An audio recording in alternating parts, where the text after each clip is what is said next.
อินาสกาเลนะตังพุทธังอภิปูชยามะอิมินาสกาเลนะตังธัมมังอภิปูชยามะอิมินาสกาเลนะตังสังฆังอภิปูชยามะอะระหังสัมมาสัมพุทโธภะคะวาพุทธังภะคะวันตังอภิวาเทสวากาโตภะคะวตาธัมโมธัมมังนัมสสามิสุปฏิปันโนภะคะวะโตสาวกสังโฆสังฆังนามามิมายังปันเตสุมิสุบันตังนี่เตติสรเนนะสหปัญจศีลานิยาจามาทุติยมปิมายังพันเตวิสุงรัตนาจายาติสรเนนะสหปัญจศีลานิยาจามาตติยมปิมายังพันเต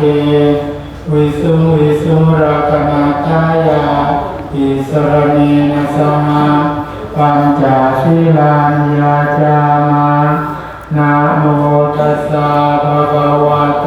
อะระหะสัมมาสัมพุทธัสสะนะโมตัสสะภะคะวะโตอะระหะโตสัมมาสัมพุทธัสสะนะโมตัสสะภะคะวะโตอะระหะโตสัมมาสัมพุทธัสสะขอความนอบน้อมจงมีแด่พระผู้มีพระภาคอรหันตสัมมาสัมพุทธพระองค์นั้นปาฐมังปิพุทธังสรณังคัจฉามิพวกเราระลึกถึงความรู้แม้ครั้งที่หนึ่งปาฐมังปิธัมมังสรณังคัจฉามิพวกเราระลึกถึงธรรมแม้ครั้งที่หนึ่งปาฐมังปิสังฆังสรณังคัจฉามิพวกเราระลึกถึงสงฆ์แม้ครั้งที่หนึ่งทุติยมปิพุทธังสรณังคัจฉามิพวกเราระลึกถึงความรู้แม้ครั้งที่สองทุติยมปิธัมมังสรณังคัจฉามิพวกเราระลึกถึงธรรมแม้ครั้งที่สองทุติยมปิสังฆังสรณังคัจฉามิพวกเราระลึกถึงสงฆ์แม้ครั้งที่สองตติยมปิพุทธังสรณังคัจฉามิพวกเราระลึกถึงความรู้แม้ครั้งที่สามตติยมปิธัมมังสรณังคัจฉามิพวกเราระลึกถึงธรรมแม้ครั้งที่สามตติยมปิสังฆังสรณังคัจฉามิพวกเราระลึกถึงสงฆ์แม้ครั้งที่สามปานาติปาตาเวรมณีสิกขาปะทังสมาธิยามะพวกเราจะไม่อภินาทานาเวรมณีสิกขาปะทังสมาธิยามะพวกเราจะไม่ลักขโมย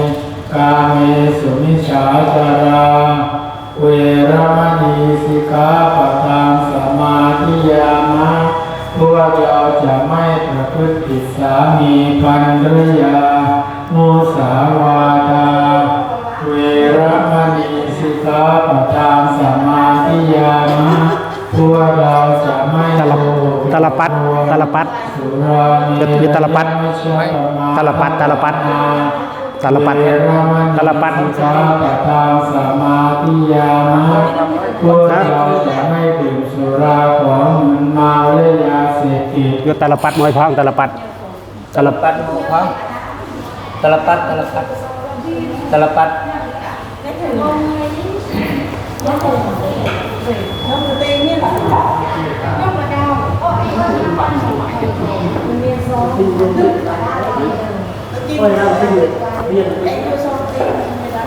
บอกว่าซะ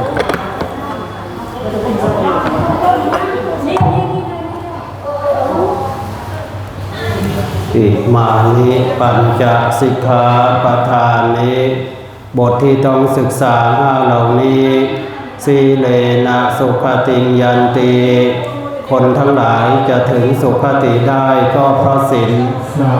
สีเลนะโภคสัมปทาจะถึงพร้อมด้วยทรัพย์สมบัติได้ก็เพราะศีลสีเลนะนิพุติยันติจะถึงความสงบร่มเย็นได้ก็เพราะศีลตัสมาสีลังวิโสทะเยเพราะฉะนั้นบุคคลควรชำระศีลให้หมดจดสาธุวิปติปฏิบัติยาสัพพสัมปติสิทธิยาสัพพะโมยินาสัยบริจาคโลกมาคลาวิปติปฏิบัติยาสัพพสัมปติสิทธิยาสัพพะยินาสัยบริจาคโลกมาคลาวิปติปฏิบัติยาสัพพสัมปติสิทธิยาสัพพโลกวินาสัยบริจาคโลกมาคลาสัพพุสัตเตกามิตรุเตสิสิกาตเตจันตริเกวิมาเนทิปิระเทจกามิกรุณาคาเนเทอวตุเมเขเตภูมาเจยันตุเทวาชรตรวิสมิยาคาปัตตปนาคา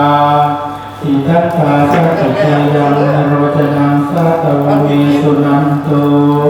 ธรรมสวนาคาโลยาปทันตาธรรมสวนาคาโลยาปทัน